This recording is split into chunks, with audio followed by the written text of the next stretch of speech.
जब राक्षस राजा रावण पर भगवान राम ने हमला किया और उनकी मृत्यु निकट थी, तो राम ने अपने भाई लक्ष्मण को उनके पास जाने और कुछ ऐसा सीखने के लिए कहा जिसे रावण जैसे एक विद्वान ब्राह्मण के अलावा कोई अन्य व्यक्ति उन्हें कभी नहीं सिखा सकता था। लंका के युद्ध के मैदान में घातक तीर मारने के बाद राम ने अपने भाई लक्ष्मण से कहा, मरने से पहले रावण के पास जल्दी जाओ और उनसे अनुरोध करो कि वह जो भी ज्ञान साझा कर सकते हैं वह एक क्रूर हो सकता है, लेकिन वह एक महान विद्वान भी है। इस पर रावण ने कहा कि यदि तुम मेरे पास एक विद्यार्थी के रूप में आए हो तो मेरे चरणों में बैठना चाहिए, क्योंकि शिक्षक का सम्मान होना चाहिए और तुम सबक सीखना चाहते हो। लक्ष्मण रावण के पास गए और इस बार वह उनके पैरों के पास खड़े हो गए। लक्ष्मण को अपने पैरों के पास खड़ा देख रावण ने उसे ऐसे रहस्य बताए जो किसी का भी जीवन सफल कर सकते हैं। प्रथम बात, मूल समय। किसी भी शुभ कार्य को पूरा करने में देर न करें।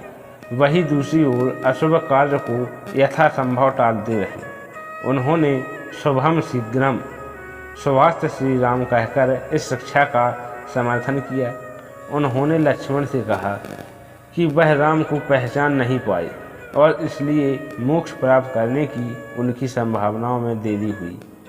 अगर आप इस नियम का पालन करते हैं तो आप न केवल दुख को बल्कि कई अन्य लोगों को नुकसान होने से बचा सकते हैं। दूसरी बात, कभी कम मत समझो। उन्होंने कहा है कि उनसे इंसानों और बंदरों को कम आंकने की गलती की, जिन्हें वह एक दैत्य या असुर से कम ताकत वाला समझता था, और परिणाम स्वरूप वह लड़ाई हार गया और अंततः उसे अपनी जान गंवानी पड़ी। यहाँ उन्हें भगवान ब्रह्मा से अमृत का वरदान भी प्राप्त था। इसी बात, अपने राज कभी प्रकट ना करें। रावण ने लक्ष्मण से कहा कि उसने अपने सगे भाई विभीषण को अपने जीवन का रहस्य बताने की गलती की थी, जो अंततः उल्टा पड़ गया। रावण ने इसे अपने जीवन की सबसे बड़ी भूल बताया है। चौथी बात है, राजा का पाठ।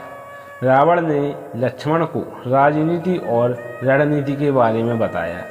अपने साथी, अपने द्वारपाल, अपने रसोइये और अपने भाई के शत्रु ना हो। वे कभी भी आपका नुकसान करा सकते हैं।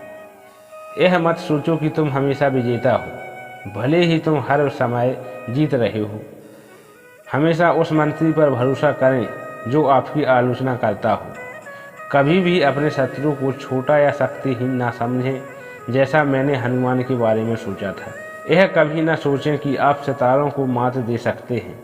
वे आपको वही दिलाएंगे जो आपकी किस्मत में है। या तो ईश्वर से प्रेम करो या घृणा, लेकिन दोनों अपार और प्रबल होने चाहिए।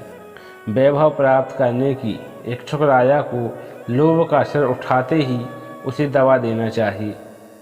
एक राजा को दूसरे की भलाई करने की छोटे छोटे अवसर का स्वागत करना चाहिए, बिना किसी विलंब के। वाल्मीकि रावण को शिव का सबसे बड़ा भक्त मानते हैं। महाकाव्य के कई लोक संस्करणों में, जैसे कि राम कथा में, हमें सूचित किया जाता है कि रावण ने तपस्वी भगवान शिव की स्तुति में रुद्र स्तोत्र की रचना की थी। उन्होंने रुद्र वीणा के रूप में जानी जाने वाली वीणा को अपने 10 सिरों में से एक को वीणा की लौकी के रूप में, अपनी भुजा को भीम के रूप में और अपनी नसों को तार के रूप में डिजाइन किया। उनके 10 सिर थे: वासना, क्रोध, भ्रम, लालच, अभिमान, ईर्ष्या, मन, बुद्धि, इच्छा और अहंकार। रावण 10 गुणों वाला है। ऐसे ही रावण की बुद्धिमानी, कोई आश्चर्य नहीं कि राम ने लक्ष्मण को उनसे सीखने के लिए कहा। रावण ने कहा, ये सबक उसने कड़वे अनुभव से सीखे थे।